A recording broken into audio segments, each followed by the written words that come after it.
Soul Garden.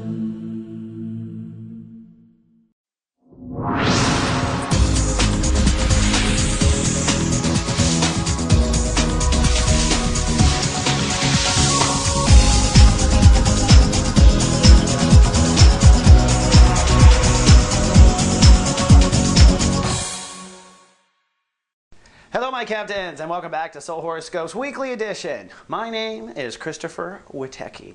And before I dive into this, I do have to say happy birthday to my cousin Allie out in Chicago. We won't give out her last name because she's a bombshell. But Allie, I do love you. Happy birthday, Capricorn. And the Capricorns are having their birthday period, which should be a good thing, but this first week may not feel so hot. That's because the universe has put a lot of pressure on Capricorns to change. Something Capricorns don't like to do, right? You are the goats that can stand on the edge of a mountain and not budge. So by design, you really aren't designed to change, except every 256 years when Pluto enters into your sign. And Pluto takes a full tour to all the signs. But if you have decided to incarnate in this lifetime, you have decided to go ahead and give yourself a complete Capricorn makeover. Now, the Capricorn state of awareness, if you don't know, is the part of the soul that makes decisions.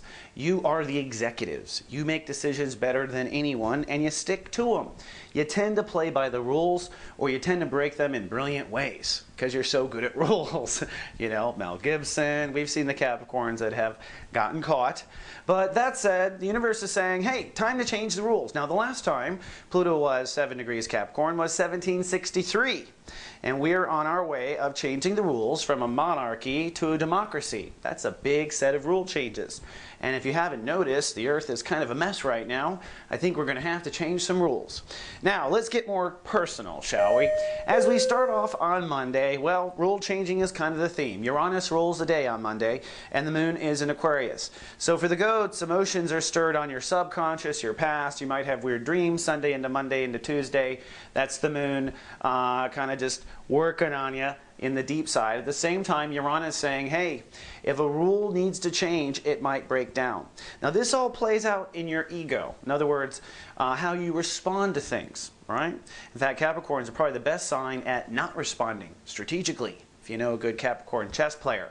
But the way you respond is how others respond, and it's according to certain rules of what you will do and not do, and the Earth has changed.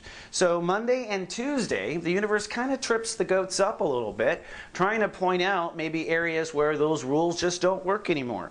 The Earth has changed, you have changed, they don't work to begin with. Whatever the case. And these are rules of engagement. In other words, your character, how you respond to things, when you take action or not take action. Ego. Ego rules, the rules of your ego. So Monday, Tuesday, some breakdown going on. Wednesday, things start to shift.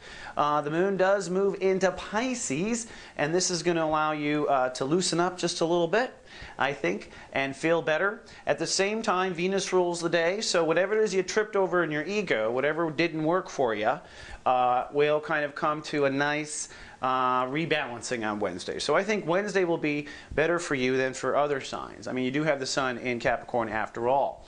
But on Wednesday, the sun is just 1 degree from Pluto, and that's really the holy moly of the week, Thursday. On Thursday, the sun dead conjuncts Pluto, and at the same time, Pisces rules the day, and the moon is in Pisces. So you can imagine you're up in your head, you're processing emotions, and if you haven't figured out what rule needs to change by Thursday, I would think you would learn by the end of Thursday. If it takes you tripping over something, or doing something that embarrasses you, because it is ego we're talking about, you might have to humiliate yourself, goat, in order to see. But by Friday, things start to shape up. I think you're going to get clarity in your mind. The moon in Pisces is going to clear things up for you. And Saturn, your home planet, rules the day Friday, so it's decision time. It will be the day you have the most strength to go ahead and make a decision. And the moon will be creeping towards Aries, making you want to take care of yourself and put yourself first in that self-nurturing. So I think you will be strong by Friday. Friday will be a strong day. I think you will decide. Now, what are you deciding? You're deciding what you want to let die. And you might just want to call this the good old birthday speech, right? What do I not want to have happen in 2012 that I didn't like in 2011? What do I want to change in 2012 that I didn't like in 2011? It may just boil down to that. But if you study your life on a deeper level, you'll find that these could be provocative, subtle decisions that lead to big change. Then, come Saturday, New Year's Eve, it's so funny you can't write this stuff. Mars rules the day. The moon is in Aries. Woof, woof, woof. Everyone is aggroed up. Now, you might want to stay home, actually, because that's going to be a lot of energy pulling you into home family foundation, pulling you into self-nurturing ritual. So, if you want to toast it off at midnight with your honey behind closed doors at home, not a bad thing, Capricorn. You don't have to be out there and be seen. In fact, if you do go out Saturday, we'll be putting out some warnings with the Guardian Agency. It's an unusually aggressive Martian day. I'm concerned about accidents and things like that. Definitely take a cab if you're going to be out and be drinking. Then Sunday, wrapping up the week, actually things just kind of slide into home base. Earth rules the day. The moon is still in strong Aries, but not in the destructive part of Aries, and I think it's a good day to sort of recoup. Now, two other little themes I want to point out. One, Mars in Virgo. All week long, Mars in Virgo is still pushing you to live by what you preach. Practice what you preach. Walk your talk. There's nothing to learn. Just do, just do. So don't procrastinate by thinking you need more information. By the end of the week, somewhere you're going to take action according to your beliefs. That's a biggie. Then Saturn, which is trining Neptune all week. Saturn is not going to let go. It's going to keep pushing you to find the career, find the legacy. You deciding to let go of old ego habits may be what's in the way of the career legacy that you so desire.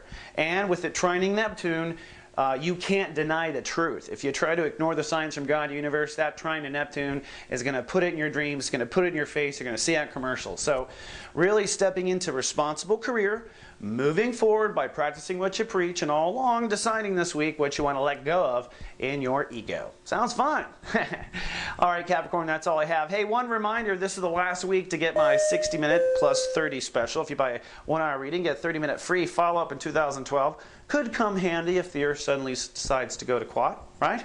So hop on that. And I do want to thank you for standing by me this year, all year long. You've been very gracious. It was a hard year, and here you are. So we'll be back again together in 2012. Until then, live, love, be.